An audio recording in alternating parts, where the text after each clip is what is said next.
श्री शिवाय नमस्तुभ्यम। दोस्तों, मेरे चैनल ओम रूही व्लॉग में मैं रूही मिश्रा अपने चैनल में आप सभी का स्वागत करती हूँ। नित्य पूजा हम सभी करते हैं और पूजा करने से पहले हमें क्या क्या कर लेना चाहिए और पूजा की सामग्री का हमें क्या करना चाहिए। प्रतिदिन हम सभी अपने घर के मंदिर में जब हम सुबह पूजा करने चलते हैं तो सबसे पहले हमें रात का चढ़ा हुआ जो फूल है, सामग्री है, उसे बाहर कर देना चाहिए और थोड़ा सा जल डाल करके जो भी आपका मंदिर का स्थान है वहाँ पे साफ़ कर लीजिए। जैसे हम मंदिर की साफ़ सफाई झाड़ू पोछा लगाते हैं, वैसे हमें अपने मंदिर की भी साफ़ स्वच्छता सुबह ही कर लेना चाहिए।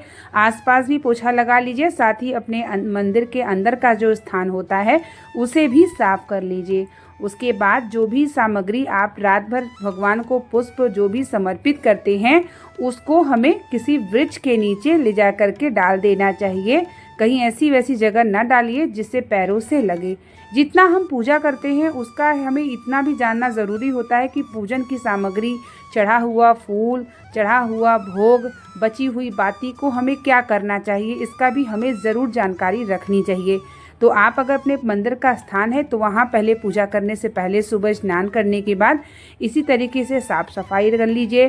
फिर पूजा के बर्तन को अच्छे से साफ़ स्वच्छ कर लीजिए। जितना पूजा का बर्तन चमकता है उतना ही अच्छा माना जाता है। अपना फूल वगैरह जो भी आप रखते हैं वो सब रख लीजिए। भगवान को स्नान करने वाला जल साफ़ स्वच्छ भर के रख लीजिए। उसके बाद जो भी आप भगवान का समर्पित करते हैं, जैसे भगवान का स्नान का जल हमें क्या करना चाहिए, कैसे करना चाहिए, वो आगे मैं दिखाऊंगी मैं वीडियो में आपको।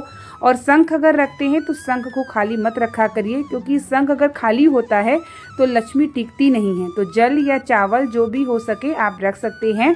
तो मैं इसी तरीके से सुबह पहले मंदिर की साफ़ सफाई कर लेती हूँ। जितना भी फूल वगैरह सब चढ़ा होता है सब बाहर कर लेती हूँ। तो आप भी पहले ये सब कार्य कर लिया करिए, पूजा की तैयारी कर लिया करिए। उसके बाद पूजा करने बैठते हैं तो बार बार उठना भी नहीं पड़ता है। उसके बाद आपको जो भगवान को स्नान कराते हैं, जो जल होता है, पूरे घर में छिड़काव किया करिए।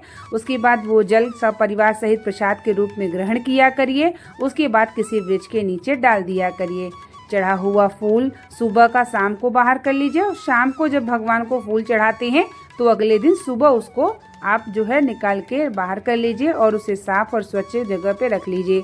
साथ ही भगवान को जब हम भोग चढ़ाते हैं तो जब तक दीपक जलता रहे तब तक भोग उनके पास रखिए। उसके बाद सुबह शाम भोग आपको सब परिवार सहित ग्रहण कर लेना चाहिए। फूल को आप ऐसी ही जगह रखें जहां पैरों से ना पड़े। अगर आसपास वृक्ष नहीं है आपके, अगर आपके आसपास कोई खाली प्लॉट है जहाँ पे जैसे कि कुछ लोग कोई जाते नहीं हो, गाय वगैरह आते हो, तो वहाँ भी डाल सकते हैं।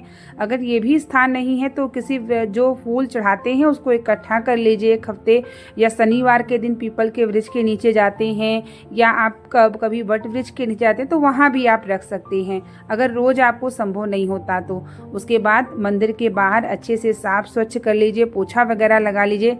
देखिए, जितना भी हम सफाई का ध्यान रखते हैं उतना ही हमारा जो पूजा होता है वो सफल होता है।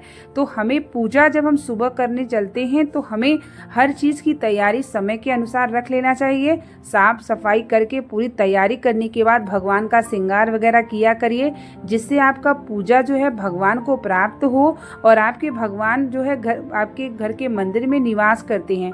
तो साफ स्वच्छता का ध्यान जरूर रखा करिए। मैं लड्डू गोपाल को इस तरीके से सुलाती हूँ, उनका कंबल वगैरह जो भी उड़ाती हूँ मैं इस तरीके से सेट कर देती हूँ।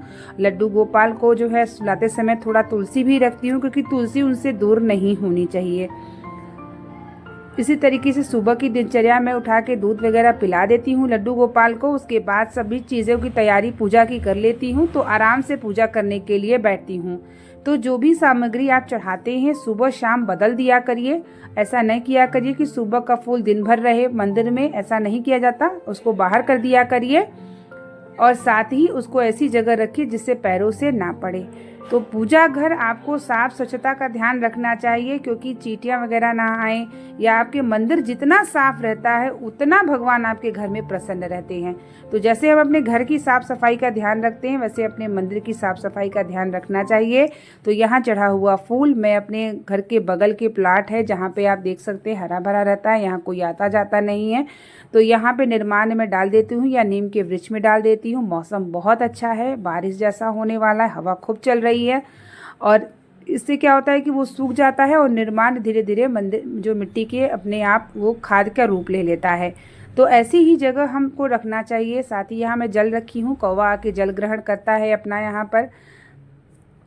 तो पूजा करने से पहले सुबह हमें नित्य ये सब तैयारी कर लेना चाहिए। जो आपको भोग चढ़ाना है वो रख लीजिए, जो पुष्प समर्पित करना है वो रख लीजिए, भगवान को स्नान कराने के बाद जो कपड़े आप टॉवेल रखते हैं पोंछने के लिए वो रख दीजिए, चंदन वगैरह, दीपक वगैरह सब की तैयारी आप पूजा करने से पहले कर लीजिए, ताकि आपको पूजा करने में समय ज़्यादा न लगे और आपका पूजा भी हो जाए और पूजा आपका सफल भी हो। तो पूजा करने से पहले हमें नित्य ये सब जो है ज़रूर रखना चाहिए। आसन को लगा लीजिए। आसन को पूजा करने के बाद भी हमको सब सामग्री एक स्थान पे रख देना चाहिए। मंदिर का पट बंद कर देना चाहिए और चढ़ा हुआ जल सब परिवार सहित ग्रहण करिए। दीपक बुझने के बाद ही आप भोग को अपने जो है ग्रहण करिए।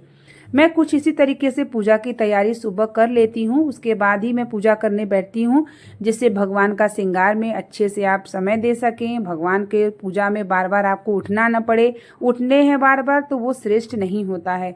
तो इसलिए सब चीज़ों को जान के पूजा पाठ करिए अपने नित्य गृहस्थ जीवन में, जिससे ईश्वर की कृपा आपके जीवन में प्राप्त होती रहे। आपके ईश्वर आपके घर में, आपके मंदिर में विराजमान हैं, वो प्रसन्न रहें, ऐसी कामना हम करते हैं। और ऐसे ही मैं अपना सुबह का पूजा पाठ का समय बना के रखती हूँ।